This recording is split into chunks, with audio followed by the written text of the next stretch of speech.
तो चलिए फ्रेंड, जितने भी छात्र एग्जाम देने वाले हैं बिहार बोर्ड से दोस्तों 14 फरवरी को आप सभी का गणित का एग्जाम्स है। इस वीडियो को अंत तक जरूर देखिएगा दोस्तों। यहाँ पर हम लोग काफ़ी सारे क्वेश्चंस देखने वाले जो आप सभी के एग्जाम्स में हूबहू काफ़ी सारे क्वेश्चंस यहाँ से देखने को मिलेंगे। ठीक है, टोटल आप लोग को 100 ऑब्जेक्टिव पूछे जाते हैं दोस्तों, जिसमें से आप लोग को सिर्फ और सिर्फ 50 का जवाब देना है। 30 आपको लघु उत्तरीय रहेंगे, जिसमें से 15 का ही जवाब देना है चुन चुन के। 8 आपको दीर्घ उत्तरीय रहेंगे, जिसमें से 4 का जवाब देना है। ठीक है, तो चलिए हम लोग यहाँ पे देखते हैं दोस्तों मैथमेटिक्स गणित का दोस्तों 14 फरवरी को आप सभी को चाहे प्रथम पाली में हो या फिर द्वितीय पाली, दोनों छात्रों के लिए वीडियो काफ़ी इंपॉर्टेंट होने वाले हैं। ठीक है, पूर्णांक रहेंगे दोस्तों टोटल 100। तो चलिए हम लोग यहाँ पे स्टार्ट करते हैं। वीडियो को लाइक कर लीजिएगा, साथ में चैनल को सब्सक्राइब करके बेल आइकन को प्रेस कर देना, ताकि हम लोग इसी तरीके से नए सब्जेक्ट का लेकर आएंगे दोस्तों आंसर की के साथ आप लोगों को, तो आपको नोटिफिकेशन दोस्तों मिल जाया करेगा। ठीक है, तो चलिए वीडियो को लाइक करके शेयर जरूर कीजिए। वीडियो के डिस्क्रिप्शन में आपको वेबसाइट का लिंक है, या फिर आप डायरेक्ट गूगल पे जाके सर्च कर सकते हो starkstudy.com। यहाँ से लाखों छात्र पढ़ाई कर रहे हैं, क्योंकि यहाँ पे काफ़ी सारे क्वेश्चंस के आप लोगों को प्रैक्टिस सेट देखने को मिल जाएंगे। आप अपने मोबाइल पे जाके कर सकते हो। ठीक है, गूगल पे लिखना starkstudy.com। ठीक है, तो चलिए हम लोग यहाँ पे स्टार्ट करते हैं। आज का पहला प्रश्न अंत तक सभी देखना, काफ़ी इंपॉर्टेंट क्वेश्चंस मैं यहाँ पे बताने वाला हूँ।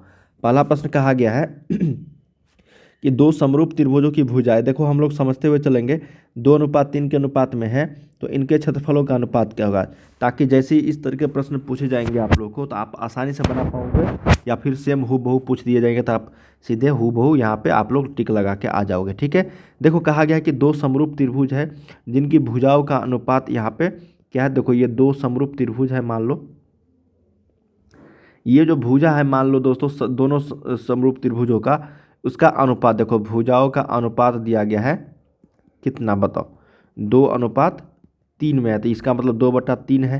क्या है, 2/3 है। अब देखो क्षेत्रफल का अनुपात पूछा गया है, तो क्षेत्रफल का अनुपात देखो इस तरीके के मैं आप लोगों को बताता हूँ। अगर भुजा का अनुपात दिया रहेगा और क्षेत्रफल का अनुपात पूछा जाएगा, तो आपको कुछ भी नहीं करना है, इसका मान आप लोग को क्या करना है, स्क्वायर कर देना। तो ये हो जाएगा 4/9। क्या हो जाएगा, 4/9। इसका मतलब ये हो जाएगा 4:9, जो ऑप्शन नंबर आपका ए में है। ठीक है, इसी तरीके के उल्टा पूछ दिया जाए, जब क्षेत्रफल का अनुपात पूछ दिया गया हो और भुजा का अनुपात पूछा जाए, तो कुछ भी नहीं करना है। यहाँ पे भुजा का अनुपात में क्षेत्रफल का अनुपात को यहाँ पे रूट अंडर में डाल देना है। ठीक है, क्षेत्रफल का अनुपात, तो ये किसका अनुपात निकल जाएगा, रूट अंडर में अगर क्षेत्रफल का अनुपात डालेंगे तो ये निकल जाएगा आपका भुजा का अनुपात। समझ में आ रहा है, उल्टा करना है। जैसे यहाँ पे भुजा का अनुपात दिया गया था, क्षेत्रफल का अनुपात निकालना था, हम लोग को स्क्वायर करना था। अगर क्षेत्रफल का अनुपात दिया रहेगा और भुजा का अनुपात निकालना रहेगा, तो हम लोग क्या करेंगे, क्षेत्रफल के अनुपात को रूट अंडर में डाल देंगे। समझ में आ रहे हैं, जब भी इस तरह के प्रश्न आएंगे तो मैं बताऊंगा, आगे आने वाले हैं। सेकेंड नंबर प्रश्न देखते हैं। कहा गया कि बिंदु 3,1 एवं बी 6,4 के बीच की दूरी क्या होगा। मान लो कि ये बिंदु ए है और ये बिंदु बी है आपका। सिंपल है, ये दूरी सूत्र से हम लोग इसको निकाल सकते हैं। तो हम लोग जानते हैं दूरी सूत्र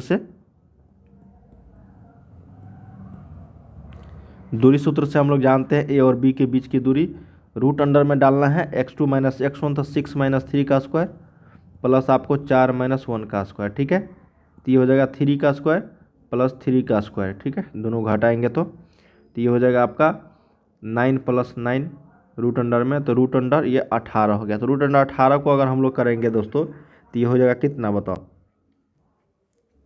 ये कितना हो जाएगा आपका 3 क्या हो जाएगा, ये 3√2 के अंदर आ जाएगा। तो ऑप्शन नंबर यहाँ पे क्या हो जाएगा, डी करेक्ट हो जाएगी। क्योंकि 18 को अगर हम लोग इसको 2 भाग में करेंगे तो 3 × 6 = 18, 3 दूनी 6, तो 3 क्या आ जाएगा 2। ऑप्शन नंबर आपका डी करेक्ट हो जाएगी। थर्ड देखते हैं बहुलक। अब बहुलक जानते हैं हम लोग, बहुल कौन सी संख्या का यहाँ पे बहुलता है, मतलब सबसे ज़्यादा बार कौन सा आया है। 4 है, 5 है, 2 है, 0 है, 3 है, 2 है, 3 है। ठीक है, अब देखो यहाँ पे कौन सी संख्या 2 बार आया है। ठीक है, देखो ये इंग्लिश में सही लिखा हुआ है यहाँ पे, 4 2 5 2 0, 4 2 छूट गया यहाँ पे। ठीक है ना, 4 के बाद यहाँ पे 2 था, और इसमें तो है ही नहीं, यहाँ पे 2 लिख दो। ठीक है, क्योंकि इंग्लिश वाले में देखो लिखा है 4 2 5 2 0 3 2 3, तो यहाँ पे सबसे बहुल, तो बहुलक कितना आया, सबसे ज़्यादा बार कौन सा आया है बताओ, सबसे ज़्यादा बार आया है आपका 2 आया है। तो यही हो जाएगा कितना, मोड का मान 2 आ जाएगा, जो ऑप्शन नंबर आपका ए में ही है, यही करेक्ट हो जाएगा। ठीक है, जो 3 बार आया है। ठीक है, तो यहाँ पे क्या हो जाएगा, 2 बहुलक हो जाएगा। सिंपल था, इस तरह के प्रश्न आप देखते ही बना पाओगे, मुझे उम्मीद है। अगला है कि 2 वृत्तों की परिधियों का अनुपात इतना है तो उनकी त्रिज्याओं का अनुपात। तो भाई सिंपल है नहीं, ये 2πr1 बटा में 2πr2 लिख दो, ठीक है। तो कितना है, ये 2/3 है। 2π से 2π गया तो r1 बटा में r2 कितना हुआ, 2/3 हुआ, जो ऑप्शन नंबर आपका सी में। अब देखो इस तरीके से हम लोग यहाँ पे जो निकाले, इससे आप लोग को क्या स्पष्ट होता है कि जब भी 2 वृत्त की परिधि दिया हुआ हो और उनकी त्रिज्याओं का अनुपात पूछ दिया जाए तो सेम होगा, क्या होगा, सेम होगा, ठीक है ना। अगर जो जो वृत्त का परिधि निकला वही त्रिज्याओं का अनुपात भी होगा, तो 2:3, तो ये भी 2 अनुपात क्या होगा, 3 ही होगा, ठीक है। दोनों का मान क्या होगा, 3 ही होगा, 2/3 ही। सिंपल था, 4 का सी के साथ चलना है। 5 नंबर देखते हैं कि बहुलक प्राप्त करने के लिए वर्ग अंतराल कैसा होना चाहिए। देखो बहुलक प्राप्त करने के लिए वर्ग अंतराल जो होना चाहिए इक्वल होना चाहिए, असमान होना चाहिए, बड़ा होना चाहिए, या फिर कोई नहीं होना चाहिए। देखो बहुलक अगर हम लोग प्राप्त करते हैं तो वर्ग अंतराल क्या होना चाहिए, तो सही उत्तर क्या हो जाएगा यहाँ पे, बहुलक प्राप्त करने के लिए वर्ग अंतराल जो होना चाहिए वो इक्वल होना चाहिए, क्या होना चाहिए, समान होना चाहिए, ठीक है। तो 5 का सही उत्तर क्या हो जाएगा, 1 के साथ चलना, यहाँ पे राइट हो जाएगी। 6 नंबर देखते हैं, कहा गया कि साइन स्क्वायर 45 डिग्री का मान क्या होगा।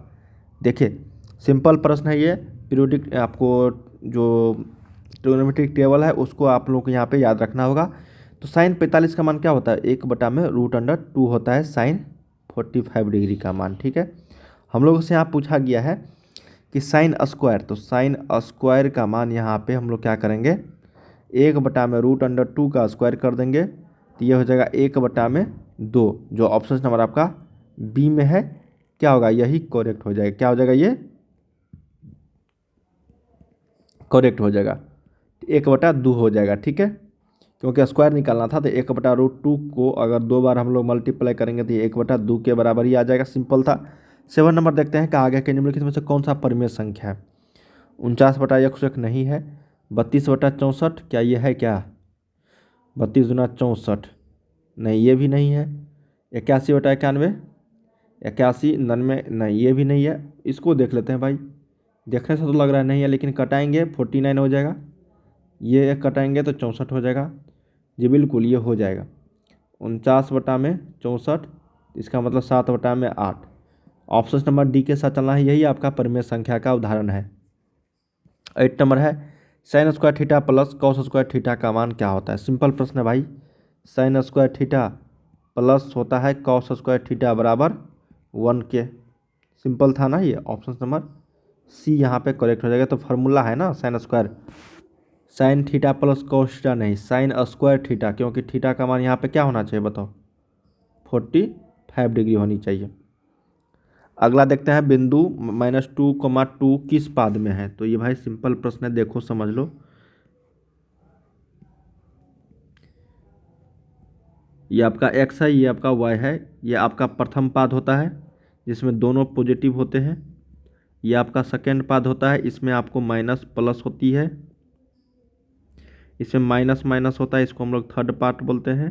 और इसको फोर्थ में हम लोग क्या बोलते हैं बताओ, प्लस और माइनस। तो पहले माइनस है उसके बाद प्लस है ना, तो इसका मतलब ये द्वितीय में है, क्या है, द्वितीय। प्लस पहले माइनस उसके बाद प्लस, सेकेंड क्वाड्रेंट में है, सेकेंड द्वितीय पाद में है। सिंपल प्रश्न था। 10 नंबर है कि बेलन का वक्र पृष्ठ क्षेत्रफल क्या होता है। तो देखिए बेलन का अगर वक्र पृष्ठ क्षेत्रफल निकालोगे दोस्तों आप लोग, तो इसका आप लोग को सूत्र यहाँ पे याद होना चाहिए, ठीक है। तो बेलन का वक्र पृष्ठ क्षेत्रफल क्या होता है, टू पाई या फिर πr/h या फिर आपको 3πr/h। देखो बेलन का वक्र पृष्ठ क्षेत्रफल अगर पूछा जाए दोस्तों आप लोगों से, तो ये होता है आपका 2πr/h। क्या होता है, 2πr/h। सिंपल प्रश्न था, याद रखना होगा, बेलन का वक्र पृष्ठ क्षेत्रफल, ठीक है, वक्र पृष्ठ क्षेत्रफल 2πr/h के बराबर होता है। क्या होता है, 2πr/h के बराबर। ऑप्शन नंबर आपको सी के साथ चलना है, ठीक है। चलिए अगला प्रश्न देख लेते हैं हम लोग। कहा गया है कि निम्नलिखित में से कौन सा द्विघात समीकरण नहीं है। अब तो ये तो सिंपल प्रश्न है भाई, देख लेते हैं किसका घात यहाँ पे 2 नहीं है, ठीक है। देखो दोस्तों यहाँ से ये 3x³ है, ठीक है, और यहाँ पे x², ये x³ हो जाएगी, हो जाएगा ना x³। तो इसको अगर हल हम लोग करेंगे तो ये क्या द्विघात समीकरण हो जाएगा, क्योंकि एक्स क्यू से एक्स क्यू तो ये कट जाएगा, तो ये द्विघात समीकरण हो जाएगा। ठीक है, यहाँ पे भी देखो ये भी हो जाएगा, अब ये भी हो जाएगा। लेकिन ये दोस्तों यहाँ पे देखो एक्स के पावर स्क्वायर यहाँ पे है, तो इसको एक्स के पावर -2 आ गया, जैसे ही निगेटिव में आ जाता है तो इसका मतलब ये द्विघात समीकरण नहीं है। क्या है, नहीं है। तो 11 का सही उत्तर क्या हो जाएगा, डी के साथ चलना है। सिंपल प्रश्न था ये। 12 नंबर है कि यदि त्रिभुज एबीसी में, अब देखो हम लोग जानते हैं कि अगर कोई भी त्रिभुज में AC का स्क्वायर है ना, तो ये कर्ण हो जाता है, ये लंब हो जाता है, ये आधार हो जाता है। बताओ B का मान क्या होगा यहाँ पे 90 डिग्री। क्यों, क्योंकि एक शर्त दे दिया गया हम लोगों से, तो AC स्क्वायर बराबर मतलब कर्ण का स्क्वायर बराबर लंब का स्क्वायर प्लस आधार का स्क्वायर। ठीक है, ये शर्त है। तो ये हो जाएगा समकोण त्रिभुज। क्या है, समकोण त्रिभुज हो जाएगी, जहाँ पे B का मान कितना हो जाएगा यहाँ पे 90 डिग्री। क्या हो जाएगा, 90 डिग्री। 30 नंबर देखते हैं, इसका माध्यिका क्या होगा। माध्यिका तो हम लोग क्या बोले थे, सबसे पहले आरोही क्रम में इसको हम लोग लिख लेंगे। तो सबसे छोटका पहले 3, 5, 6, 7, 8, 9, आपको उसके बाद 10, उसके बाद 12। टोटल संख्या गिन लेते हैं, 1 2 3 4 5 6 7 8, 1 2 3 4 5 6 7 8। जी बिल्कुल सही है। अब हम लोग क्या करेंगे, टोटल 8 है ना, टोटल 8 जो है तो ये सम संख्या हो गया। अब सम संख्या में जितना भी संख्या है, मान लो कि n/2, तो 8/2 तो चौथा, इधर से भी चौथा लेंगे, 1 2 3 4, 1 2 3 4, तो ये क्या आया 7 और 8 आया 2। इसको हम लोग क्या करेंगे, जोड़ देंगे। क्या करेंगे, जोड़ के 2 से भाग दे देंगे। 7 + 8/2 तो जाएगा 15/2, तो 7.5। जो ऑप्शन नंबर आपका डी में है यही करेक्ट हो जाएगी। जब सम संख्या आता है ना, तो इसका मतलब दो संख्या आएगी। जब विषम संख्या आती है तो केवल और केवल एक संख्या आएगी। ठीक है, जब दो संख्या आ जाता है तो इस दोनों को जोड़ के हम लोग 2 से भाग दे के माध्यिका निकाल लेते हैं। सिंपल प्रश्न था, इस तरीके के प्रश्न आपको उससे पूछा जाएगा। अगला है कि दो पासों को एक साथ फेंका जाता है तो दोनों पर 6 आने की प्रायिकता क्या है। सिंपल है ना, दोनों पर 6 आने की प्रायिकता पूछा गया है, तो दोनों पर 6 आने की प्रायिकता हम लोग क्या क्या करेंगे बताओ।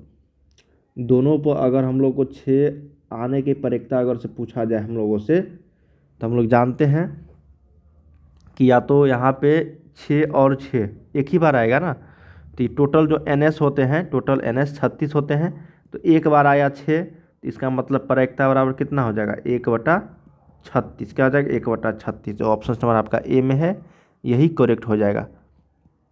सिंपल प्रश्न था। अगला प्रश्न देखते हैं कि 4 के कितने गुणज हैं 10 और 250 के बीच पड़ते हैं।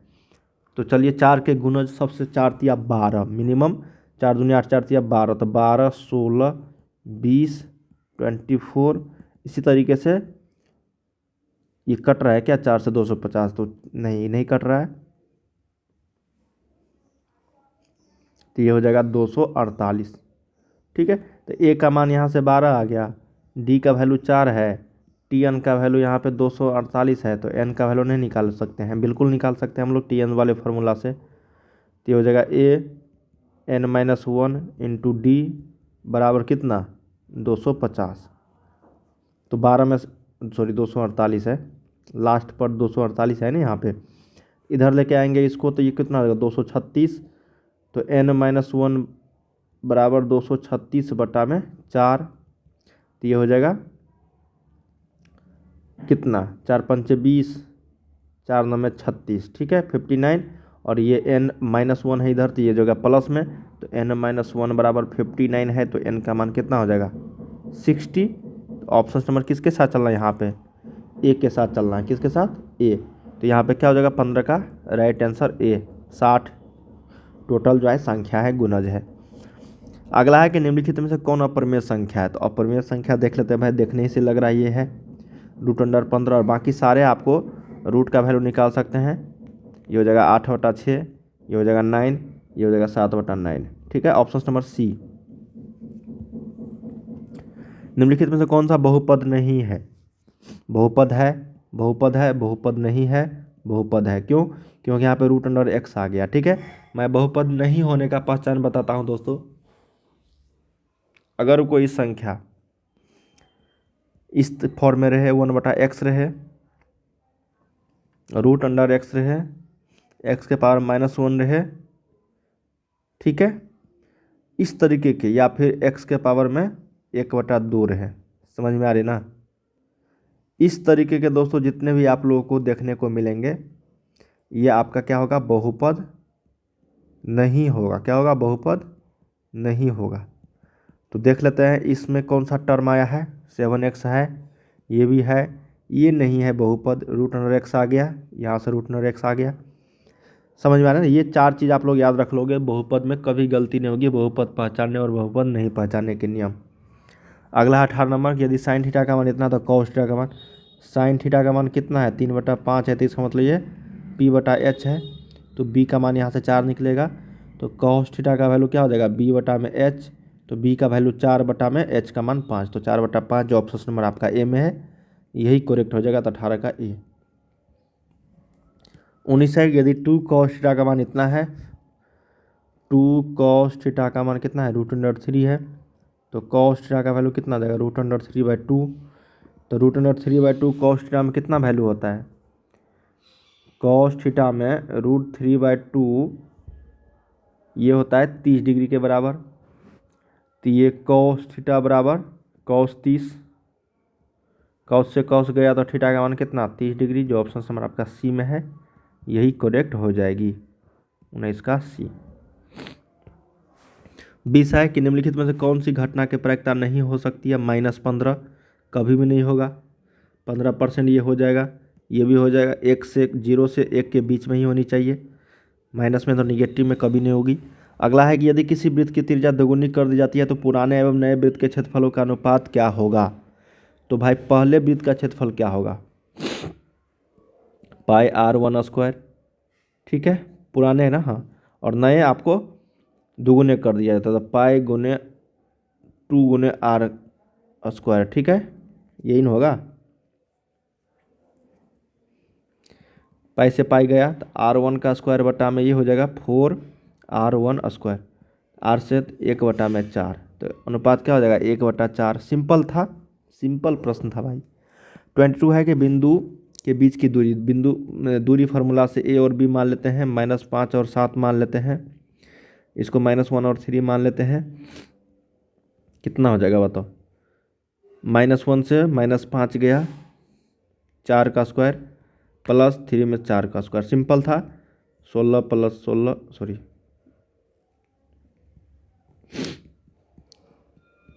ये हो जाएगा √अंडर में 32, तो 32 को अगर हम लोग तोड़ेंगे तो क्या आएगा बताओ, 4√2 आएगा, जो ऑप्शन नंबर आपका सी में है, यही करेक्ट हो जाएगी।